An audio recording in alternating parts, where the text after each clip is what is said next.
Hey guys, Xerg here, and today I'm going to be bringing you part 2 of the top 5 worst custom tracks still included in CTGP. Now, in addition to the 2 tracks I have left out from the first video, I'll be doing a couple honorable mentions as well. So yeah, that'll be pretty interesting. So we'll just get started right away. Here we go. And that's that bad track design right there.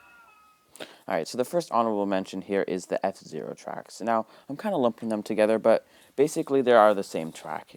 Yeah, they have different layouts, but they basically function the same. They're both sped up tracks with really stupid walls. And what's really annoying about these tracks is if you somehow get behind, it's very hard to catch up without pulling the bill because shrooms are so useless. You'll just run into every wall in sight. Now, these walls aren't ordinary walls. If you hit them, you'll get a giant spin out, and sometimes you can get stuck at the mercy of them multiple times before you're actually able to continue the race. Now, the second honorable mention here is GBA Broken Pier. Now, this track might not look too bad. I mean, it's a retro track after all. How could it be too bad? Well, yeah. The layout is really unintuitive. You think you're turning, and off the cliff you go. And then there's these boost panels, or I shouldn't call them boost panels, they're weird jump panels, that if you land on them weird, or actually just land on them at all, you'll get flung off. Here's another example of a glitchy jump panel. We're just taking the shortcut like normal, and you just hit that jump panel, and bam, off the edge. Alright, so the first actual track we're going to be looking at here is Cloud Carpet. Now, Cloud Carpet looks like a track that you'd probably imagine would have gotten removed like a year ago. And the fact that it's still in the pack is baffling to me. I mean, yeah, it has these orange boost panels on the side, but is that why it's still in the pack? I mean, come on, the track is so bland. Like, just driving a lap, it just bores me. Like, most people just, like, leave a video at this point. Like, oh, Cloud Carpet's so boring. Like, come on, like, I don't even know why this is still in the pack. Like, it was probably in one of the first tracks to be added to the pack in the first place, and now it's the fact that it's still in here is just, it's mind-blowing. Like, yeah, this is probably on Bean's radar to take out, but it's not out of the pack yet, and it is not a very good track anyways. Like, yeah, it's pretty basic layout, and it has that one jump there, and then it has the things on the sides like the F-Zero tracks, but there's just nothing special about it, and it's so bland. Yeah, this track needs to be removed. Now, the final track we're going to be looking at is District 65. Now, this track is arguably the hardest track in the pack, and for good reason.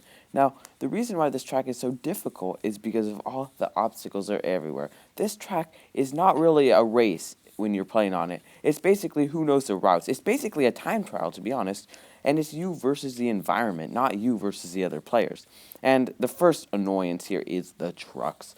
Now, if you get hit by the trucks once, you'll get hit by the trucks 2 or 3 more times before you're actually able to get back onto the side. Like, even trying to go to the side, you'll get hit like I just did there. Now, yeah, there's a few safety side things here you can go on, and you won't get hit there, but those boost panels here on the side, those are so tempting, and you do not want to go for them. If you do, you'll get run over immediately. Now, you want to stick to the side belts here if you want to have any chance at passing this part of the level. Now, the track doesn't end here. The track is 1 lap, and this is already 50 seconds in, and we just got past the annoying truck part. Well, this construction part is kind of weird. It's really, there's not nothing too bad about it, and then you come into this cave, and you hit these rocks that are literally the same texture as the ground. There is no way of knowing that they're there without just plain old knowing. Like, if you run into them, you'll get stuck, and you're like, why did I stop? And you'll only see the rock when you actually hit them, which is really sad. Now, there's this really, really long forest, similar to the one on the undiscovered off-limit, except for this is not a bouncy road, so you just have to wait it out, and it's really annoying. Now, this turn is the stupidest turn in the entire CTGP history. You try and go normally, off the edge, half the way, 45 degrees to the right. And as you can see, it doesn't look too bad when you look back, but it is an insanely difficult turn. You have to know that, see that coming. You cannot be dilly-dallying or thinking about something else because you will fall off every time there.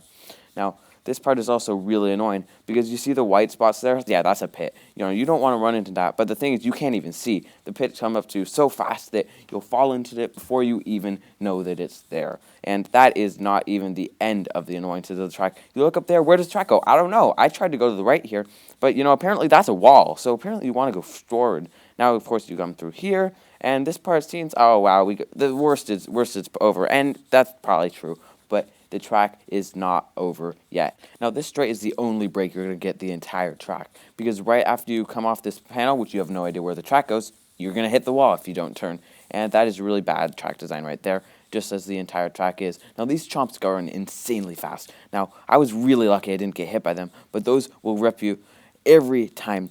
Even if you try and golden past them and cut through all the grass, you'll still get hit, and you'll get lashed and bumped into the water because of it. Now, this part is really strange because there's like a troll area here. It looks like the track actually goes to the right, but it really goes to the left. So if you go to the right, you lost so much time. You can't even see. You can't even see that the track's going down, so you wouldn't even know.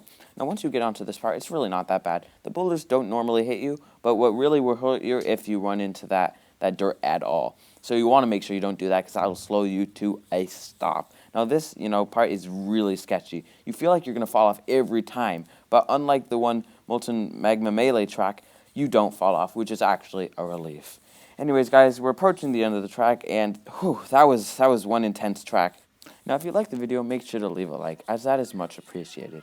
If you want to see more content and more Mario Kart Wii videos in the year 2015 and approaching 2016, make sure to subscribe, as I will be putting out quality Mario Kart content every week.